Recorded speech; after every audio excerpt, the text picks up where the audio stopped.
вы знали? Величайшая империя кыргызов по территории превзошла Рим и Александра Македонского. 6 миллионов квадратных километров. Государство, которое просуществовало не век, не два, а почти 400 лет.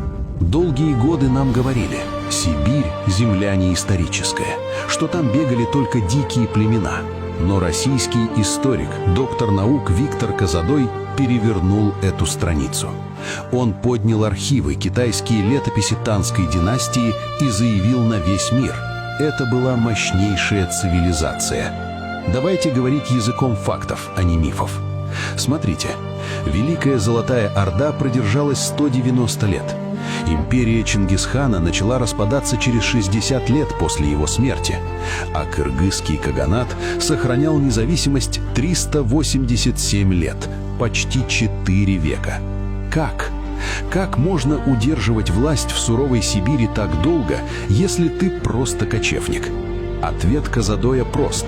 Это была высокоразвитая государственная машина. На пике великодержавия 6 миллионов квадратных километров. Армия – 100 тысяч штыков. Из них 30 тысяч – тяжелая латная кавалерия. Это средневековые танки. Их оружие, знаменитую кыргызскую сталь, закупал даже Китай. Нам годами внушали комплекс неполноценности, мол, кыргызы просто пасли скот. Но Козадой ломает этот миф фактами. Это была речная цивилизация. Они строили города, они прокладывали сложнейшие ирригационные каналы в Сибири и занимались земледелием. У них была своя письменность, руны на камнях. Они вели переписку на равных с императором Китая. Это уровень сверхдержавы того времени. И теперь самое главное о численности, про которую многие забывают. Козадой задает логичный вопрос: откуда у них армия в 100 тысяч штыков? Чтобы выставить 100 тысяч воинов, из которых 30 тысяч – это элитная тяжелая конница, средневековые танки, население должно быть огромным. Это не маленькое племя, это миллионы людей, мощная экономика и цивилизация. Виктор Иванович Козадой – это русский ученый из Новосибирска.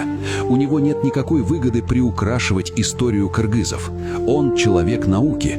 Он опирается на сухие факты и археологию. И знаете, что он говорит? Кыргызы, у вас настолько великая история, что вам не нужно ничего придумывать. Вам не нужно сочинять сказки, как это делают другие народы, воруя чужое прошлое. Ваша реальная история, она уже богаче любых мифов.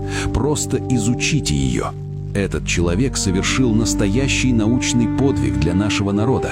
Он вернул нам память, которую пытались стереть. Нас убивали, нас вытесняли, но мы выжили и сохранили государство. Эти факты про 387 лет, про империю размером с Римом, про свою письменность, они не должны остаться просто в книге. Об этом нужно снимать документальные фильмы уровня Netflix. Это нужно вписывать в школьные учебники. Это наследие, которое мы обязаны передать детям. Не мифы, а доказанную наукой мощь наших предков. Поделитесь этим видео. Пусть каждый знает, мы не маленький народ. Мы наследники великой цивилизации. И это научный факт.